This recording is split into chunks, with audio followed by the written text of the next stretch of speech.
There was a time before the flood of memory, before the world had words for fire or stone, when a vanished people watched the stars with eyes not meant for men. They called no god by name, and carved no prayers into their shrines, for their language was of breath and light and number. The stone tablets they left behind were never meant to be read, but felt. Their cities lie buried beneath deserts and seas, their towers consumed by the hunger of time, and their faith erased by fear. But they left a warning. And that warning is written in the alignment of the stars. The legend comes from a broken set of copper discs discovered near the mouth of the Euphrates, wrapped in lead sheets, sealed with bitumen, and buried beneath a collapsed temple. Most who saw them went mad.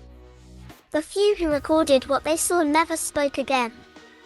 The discs described a system of stellar categories, each star assigned not just a name but a commandment, and each constellation a curse.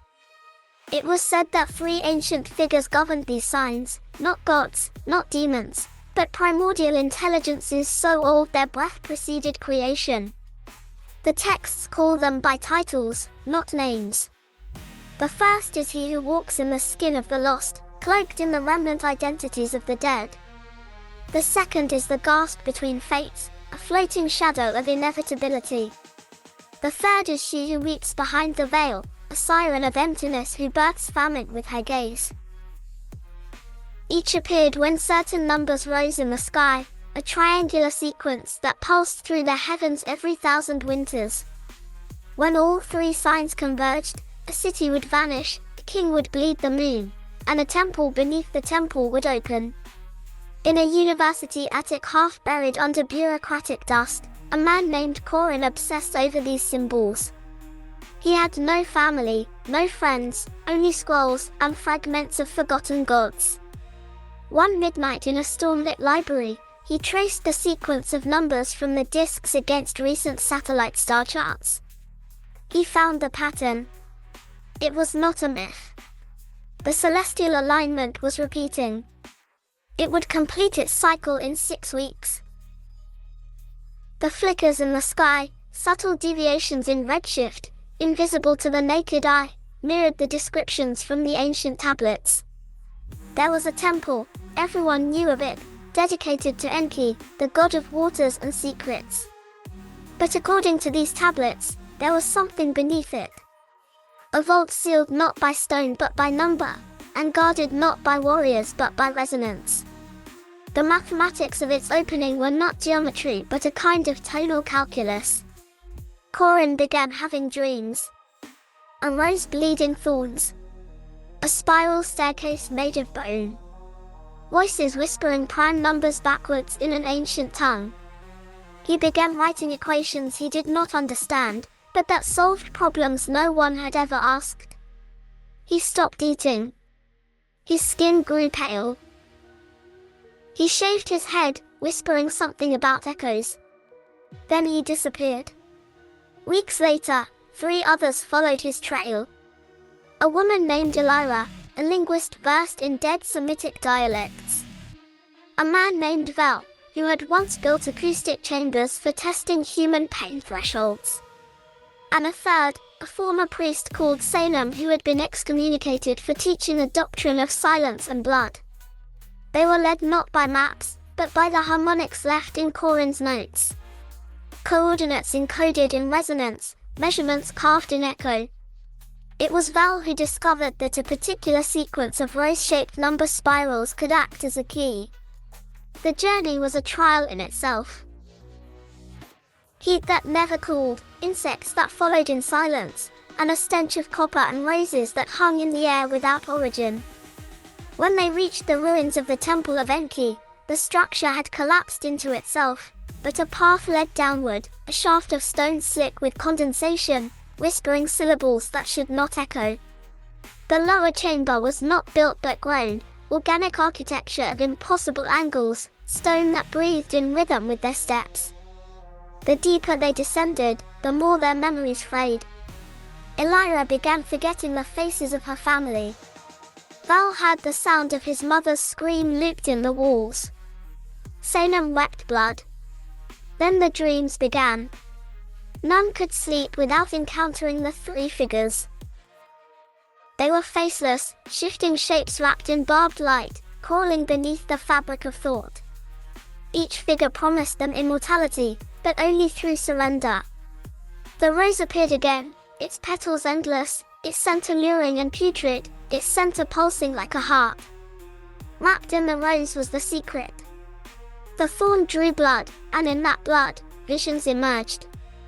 Each was instructed to perform a rite. Not a prayer, but an act. A giving over of something sacred. For Elira, it was her voice. For Vel, it was the nerves of his left hand. For Sanem, it was his manhood. Not sacrifice for atonement, but for transformation.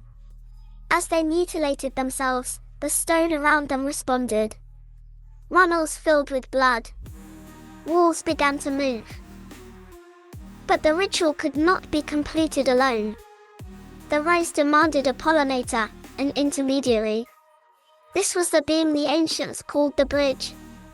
A figure neither flesh nor shadow, who whispered from the threshold and drank sanity like water. It required a host.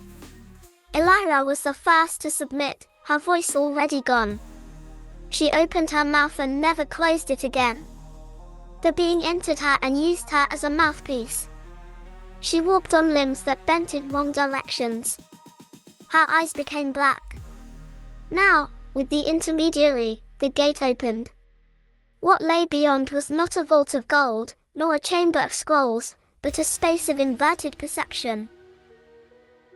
The world twisted around a central wound, a spiral of impossible color and density, a singularity of thought that defied containment. The voice of the intermediary said, "This is the truth that unmakes." Only by stepping into it could they become more than flesh. Sanem stepped forward first. He collapsed before he reached the edge, his form unraveling into a slick of language. Vel followed, screaming in numbers. Elira, or what she had become, turned and looked back. And Corin was there. Not as a man, but as a thing of skin and script, robed in equation and blood. He had passed beyond and returned, but only partly. His voice spoke with the pitch of static and wind. There is no ascension. Only repurposing. The ritual was not to become gods, but vessels. The three ancient beings sought form. They used the rose as bait, the thorn as test, the temple as forge. What came through the gate were not souls, but remade tools, flesh shaped into symbols, identity carved into function. Corin was the first. Elira the second. Vel and Sanem the next. But the gate remains open. And somewhere, beneath the ruins of the Temple of Enki, the spiral still pulses. Waiting. The spiral in the temple's heart pulsed like a second sun buried deep within the earth. It had no light, no heat, yet it illuminated everything with a vision of unbearable clarity. The intermediary, no longer bound to Elira's shredded voice, took on a voice of its own, not heard through ears, but through bone and memory. It whispered things that made time bleed. Sentences that reversed the direction of thought. It told those who remained that the process was incomplete. To complete it, more were needed. Back on the surface, the desert wind howled through cracked stones and dried bones. The ruins of the Enki temple were now cloaked in unnatural stillness. Animals would not approach. Clouds refused to pass overhead. Time slowed in proximity to the entrance. A child who wandered too close grew old in moments and turned to dust. These events were not noticed by governments or satellites. The anomaly hid itself in frequency and angle, folding its signal into ambient noise. But the right minds, those tuned to it by obsession or desperation, heard it. They came. A mathematician from Prague who had deciphered the ratio of silent intervals in radio static. A woman who awoke each morning with star maps tattooed in blood upon her skin. A failed composer who wrote music that reversed when played forward. They came not in search of immortality, but answers. Answers to questions no sane person would ask. They descended the spiral stairs carved in dream, led by the last sound of a dead star. They did not scream when they vanished. They laughed. And the spiral grew. Now the story spread. Travelers began reporting an oasis that did not exist, where the water ran upwards and the reflection showed only the sky. A mining company drilled near the site and found a core sample that whispered when touched. The workers fled after seeing a figure walking backward through rock. No one spoke of it. But those who knew how to listen began to gather the clues. A man who painted roses with no petals. A child who counted backward in dreams. An old woman who could hear blood singing from the soil. They all knew. The rose was blooming again. Far from the site, in a forgotten archive beneath a cathedral built atop older stone, a scholar named Emmett found a scroll written in star-shaped glyphs. Each line ended with a spiral. He traced the patterns in candlelight and saw through time. He saw the hidden temple before it was buried, saw the rose open into endless thorns, saw the bodies melt into meaning. Emmett did not sleep again. He boarded a ship to the desert. By then, the spiral had reached the surface. No longer just a vision or a wind, it was a structure. Petals of stone opening in the air, geometries built of sound and blood. A cathedral not of worship but of convergence. A place where thought became flesh. Emmett arrived in time to see the newest bloom unfold, a spire of bone and sigil that sang a single note in the wind, the frequency of irreversible invitation. He descended. Inside, the walls were no longer stone. They breathed. They watched.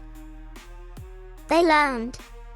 Emmett walked through a corridor shaped like the inside of a rosebud, each petal a memory not his own. He heard voices, each belonging to one of those who had passed before, Corin, Elira, Sanan, Val, all merged into a chorus of warning and seduction. The intermediary met him at the threshold of the vault. But Emmett was different. He had not come to join. He had come to seal. He carried with him a relic recovered from beneath the stones of Mount Nemrut, a sphere carved with words so old they predated writing. This object, when held in silence, inverted intention. He held it now, whispering a single word he had never learned, and the spiral recoiled. The vault shuddered. The intermediary screamed without sound. Then the rose bled. It was not metaphor. A gush of thick crimson burst from the heart of the spiral, soaking the chamber, burning the air. Petals wilted. Symbols broke. The vault began to collapse inward. The intermediary fell to its knees, shedding form after form in a desperate plea. Emmett advanced. He cast the sphere into the spiral. For a moment, all was light. Not brightness, but awareness, every voice, every form, every failed ascent. All of them were there, caught in a loop of becoming and devouring. And then it snapped shut. Emmett awoke above ground, alone. The temple was gone. Not ruined, erased. The sand was smooth. The stars above were silent. But something was wrong. His shadow was not his own. It moved before him, not behind. When he spoke, his voice echoed with another syllable, layered like the petals of the rose. He was not alone in his mind. The intermediary had not died. It had followed. It was small now, hiding in the spiral of his thoughts, whispering promises. The truth had not been sealed. It had been planted. And far across the sea, in an abandoned cathedral where candles no longer burn and echoes never fade, the stone weeps red again. The spiral begins to turn. The rose begins to bloom. The winds that swept over the erased temple left no trace of what had been beneath. No mound, no stone, no fracture in the sand. But the wind itself had changed.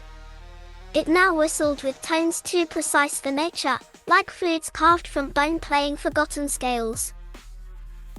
Far from the desert, where oceans met broken coasts, these winds began to surface in strange ways. Fishermen heard voices in the crashing surf. Beacons blinked in patterns that matched no known signal. Coral began to grow in spiral formations that matched the sequence etched on the vault walls of the hidden temple. The world did not notice. But those who watched the sky began to fear. Astronomers spoke quietly about how several fixed stars had shifted. Not moved, not in the sense of celestial drift, but had flickered, not in color or magnitude, but in logic. One star, catalogued by Babylonian scribes as the Eye of the East and later renamed with Latin tongues, now spun at the center of a diagram composed of primes that had no origin. A pattern was spreading. It matched the shape of the spiral beneath Enki's temple. The rose bloomed again, now not in stone but in space. Emmet, now back in his homeland, wandered the cities with his shadow in front of him. He rarely slept. When he did, he was back beneath the temple, walking the spiral again, always just behind Elira, always just ahead of the intermediary. He began to write, not letters, not thoughts, but symbols and the margins of books left open in public libraries. He carved spirals into park benches. He whispered truths to strangers who forgot them moments later but dreamed of thorns and stars. The intermediary was still inside him, but smaller now, weaker. Yet it grew stronger every time someone read the words, saw the rose, or heard the hum of the spiral in wind or wire. It fed not on blood, but attention. The world had become its spiral now. Cities became petals. Highways the veins. Every screen, every mirror, a way to bloom. And the vault, though buried, was not lost. It was only waiting. Somewhere in the Carpathians, beneath a monastery built over the bones of forgotten rituals, a man unearthed a stone identical to the vault wall. In Shanghai, a child scribbled the same star map that led Corin to the temple, in a trance. In Chile, a photographer captured a landscape where the clouds formed a perfect spiral around an unseen center.